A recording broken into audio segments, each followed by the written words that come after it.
If you're going to mediation soon or you have clients who are, consider pre-mediation coaching with us at High Conflict Institute. This is a brand new service we're providing, and here's why. Most people are unsure what will happen in mediation and how to prepare for it, especially in a high conflict mediation. Studies show that regardless of the skill level of your mediator, learning a few key conflict resolution skills can increase your success of settling your matter out of court. Our pre-mediation coach will work with you in a 90-minute one-on-one session by Zoom or phone to help you learn to stay calm, to make reasonable proposals, and make decisions that can last. A small investment with significant positive outcomes. Schedule your pre-mediation coaching session on our website at the link below in the show notes, or call us at 619-800-2070. If you're a lawyer, mediator, or other professional and want more info, just ask us at highconflictinstitute.com on our contact page, or feel free to provide the coaching link directly to your clients today.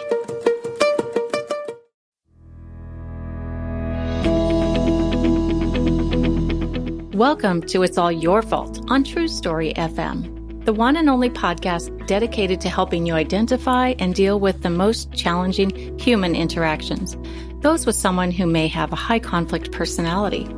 I'm Megan Hunter, and I'm here with my co-host, Bill Eddy. Hi, everybody. We are the co-founders of the High Conflict Institute in San Diego, California, where we focus on training, consulting, coaching, and educational programs and methods that all to do with high conflict. In this episode, we discuss how to avoid sabotaging a successful interaction in a high conflict situation, and how to identify that success and let a win be a win. And you may be surprised about the definition of what a win is in high conflict. But first, a couple of notes. If you have a question about a high conflict situation, send it to us at podcast@highconflictinstitute.com or on our website at highconflictinstitute.com/podcast, where you'll also find all the show notes and links. Please give us a rate or review and tell your friends, colleagues, or family about us, especially if they're dealing with a high conflict situation. We really appreciate all of you listeners tuning in each week.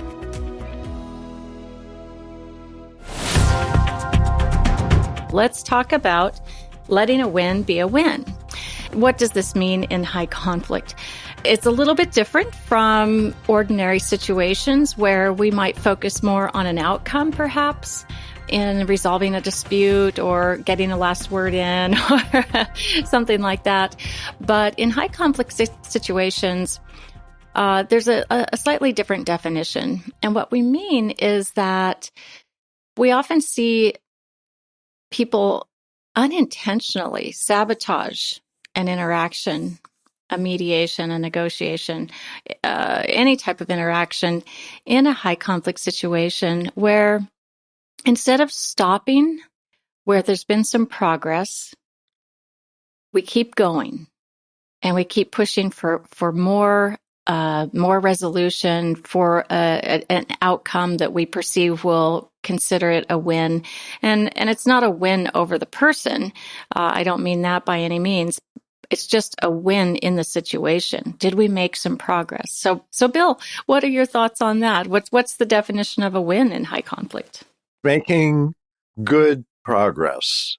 When you seek perfection, you often blow up your good progress. And I think of many cases where this has happened, where a reasonable person has helped keep the other party focused on thinking about options and choices and moving forward. And then they just want to go a little further to have perfection, a sense that, oh, great. Now that we've made a reasonable agreement and you're acting like a reasonable person, let's just go all the way, you know? Right. And kaboom! The example I think of right away is I was doing a divorce mediation with two very high conflict. Both parties were very high conflict. They both had lawyers in the room. And we made a little bit of progress in 2 hours. And I was saying, this is great. You know, we've made a little progress. We'll build on this at our next meeting in a couple of weeks. We got our calendars out, agreed on the next date. And then as the husband and his lawyer were packing up to leave, the husband's lawyer says to the husband, "Don't you feel better now?" The husband's lawyer was just feeling like, this is great. We made some progress. I'm just going to kind of reinforce that we made good progress, and I want him to feel good about it. And so he says, "Don't you feel better now?" Well, guess what? This is still a high conflict person he's talking to, who pauses and then says, "Absolutely not. In fact, this is a terrible meeting. In fact, I'm never coming back." And his entire mood just drowned out, the emotions drowned it out, the progress that we had made and we could have built upon, I think. But by opening up emotions, the flood just erased all of that. And I totally understand where his lawyer was coming from. He wanted to reinforce, see, this can work. This can help you. But he should have left well enough alone, just smiled at him and said, "Good work." Yeah. And right. And let the win be the win in that moment. And that's interesting bringing up emotions because, high conflict individuals mostly have a hard time regulating their own emotions. So if you do open up the emotions, if you go that route, it's, a high possibility that you'll have some kind of eruption or disruption or something that leads to all or nothing thinking. And, I'm out of here. I'm not coming back. That might be an extreme case, but in any case, you can sabotage the good work you've done. I like the concept of choosing your battles. And if you win a couple battles, like you said, let a win be a win instead of going for the whole package. That progress, and this is true, people have found this in therapy, that progress, when you're really trying to go beyond somebody's personality, their way of being, the problems they're facing, this is a slow process. And some people with high conflict personalities or traits really have the potential to make some change and to grow and sometimes outgrow the disorder. Like borderline personality disorder is one that's known for people outgrowing that with DBT, dialectical behavior therapy. And so we have to let things build. We have to let things take some time and reinforce the win, as you said. And I think just congratulating people on their success is so much better than saying, "Well, now that you're being a reasonable person, let's go for more." Right. And you have to measure and know how much is too much to go for and when to build and pause and when to, meet again and build some more. Right. And the difference, kind of understanding the difference between giving praise for a job well done versus opening up emotions, as you were discussing. Yes. Praise is okay. It's that doesn't open up emotions. You're just you're validating that something good happened. And I think what people might misunderstand in high conflict situations is that many people with high conflict personalities are not used to having wins in their mediations, in their negotiations and interactions with other people.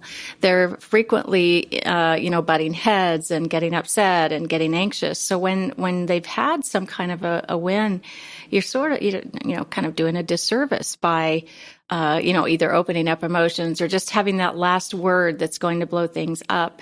So giving some praise, though, is okay, right? I was thinking, what can we tell people to watch out for? What's trying for the last word? And I think of the Fuhgedaboudits that we have.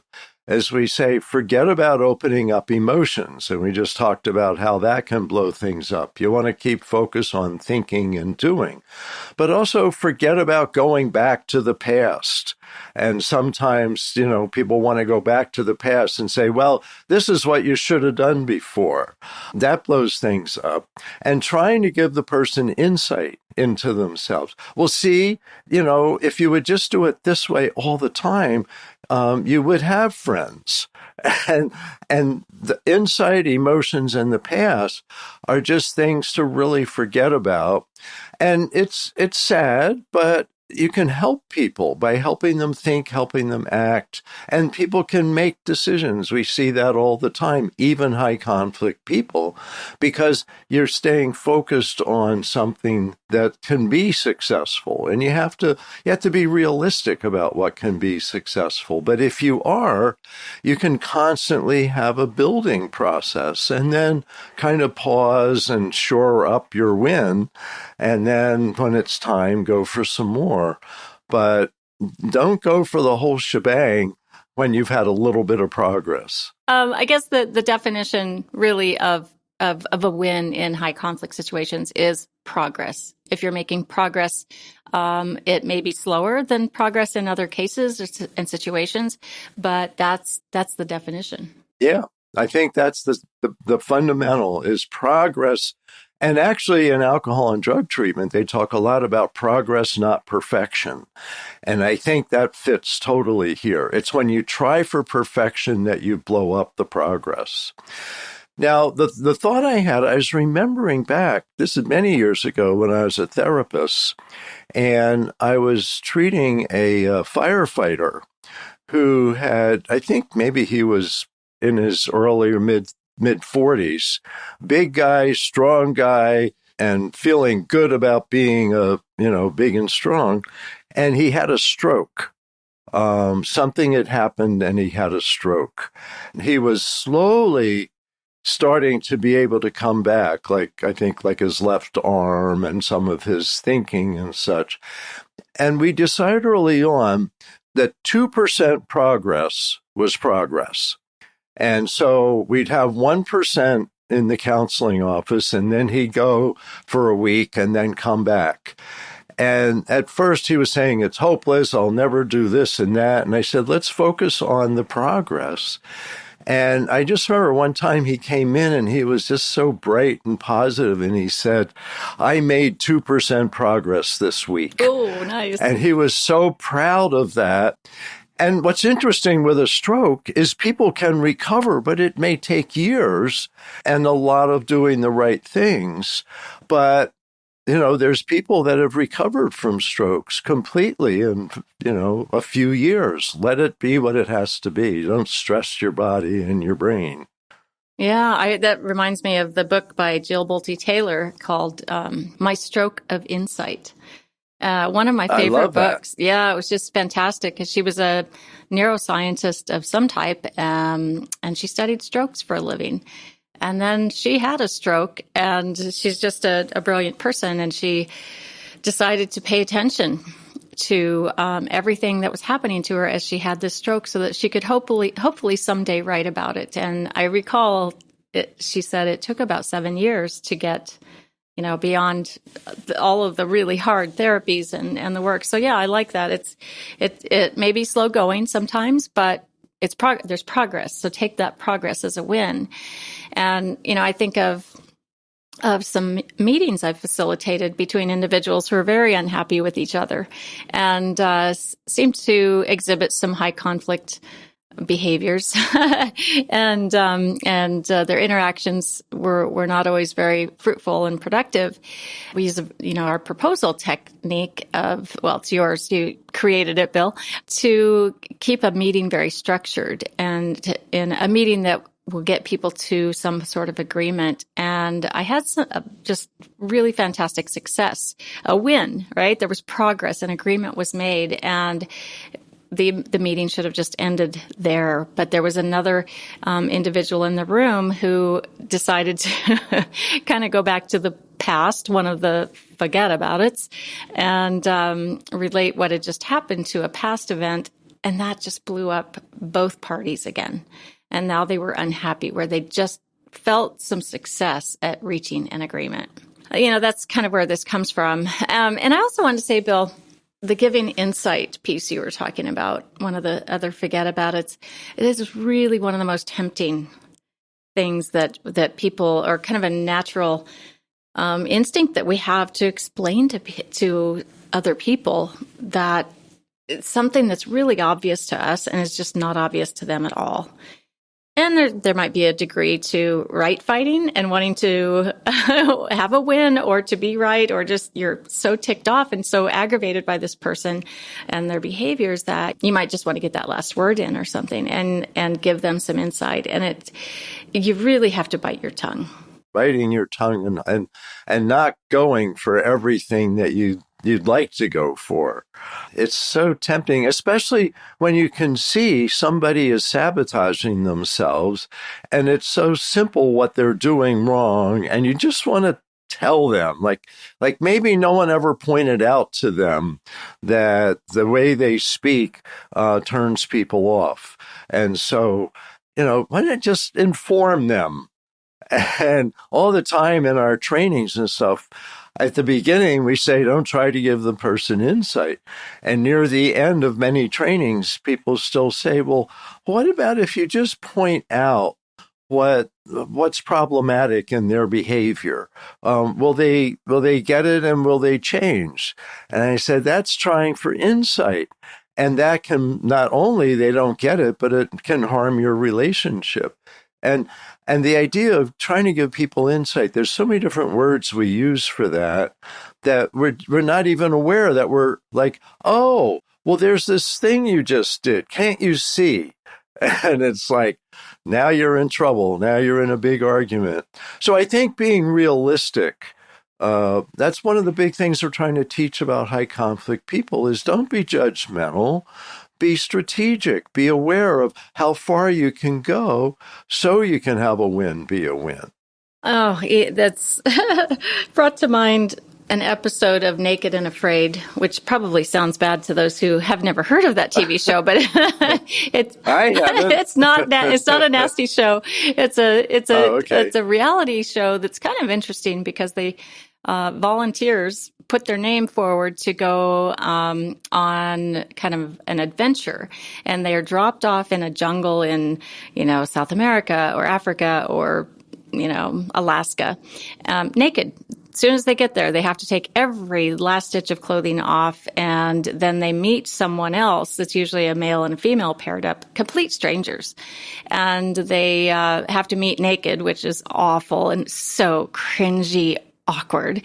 Then they have to live together for 21 days and really support each other as a team, because it's very hard to survive without, food, water, and shelter for 21 days. And they have to rely on each other. And I watched this many episodes of this, and there's always a formation period where things are a little crunchy as people get to know each other. But when you have that high conflict individual there, it is just the worst. 21 days with no one else and having to rely on each other. So a recent episode, the female in the pair was extraordinarily high conflict and just very condescending and bossy. And I recall one phrase where she told her partner on day one, within about the first 3 hours, let me tell you all the ways you're wrong.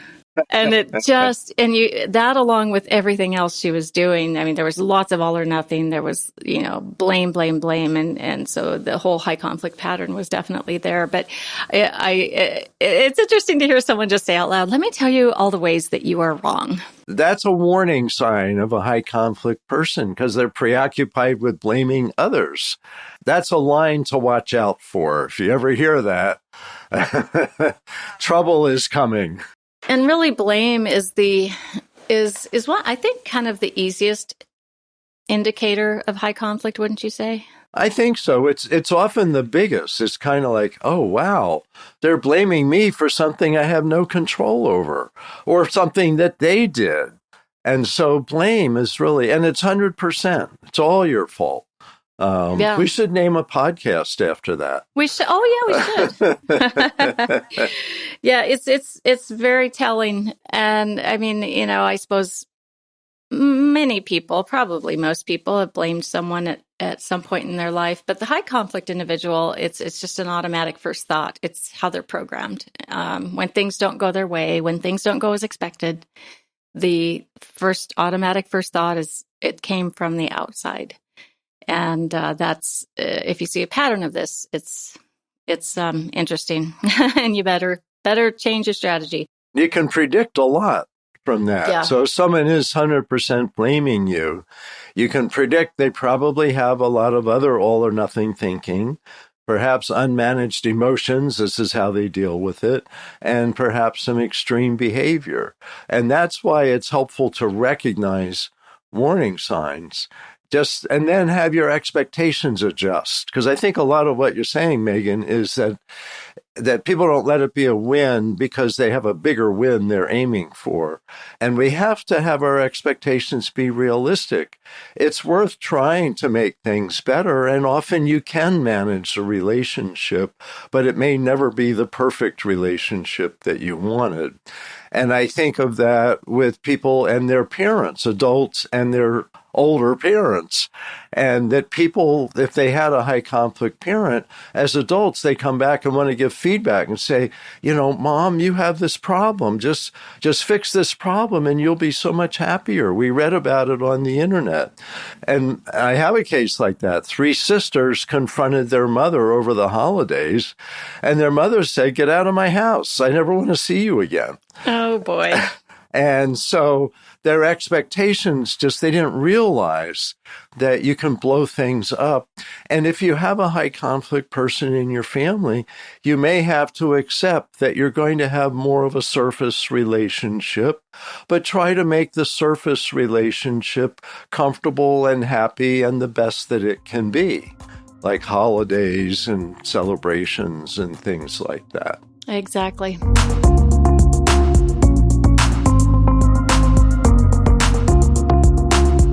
Well, I think that was a good discussion, and I hope it was helpful to you, our listeners. Next week, we are going to talk about exposing the bad behavior of someone with a high conflict personality. Is that a wise strategy or not? In the meantime, send your questions to podcast@highconflictinstitute.com or submit them to highconflictinstitute.com/podcast. And we'd love it if you told your friends about us and gave us a review when you have a minute.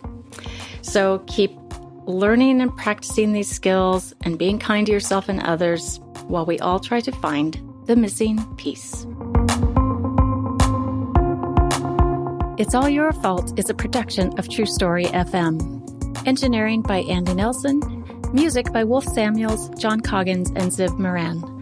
Find the show notes, and transcripts at truestory.fm or highconflictinstitute.com/podcast. If your podcast app allows ratings and reviews, please consider doing that for our show.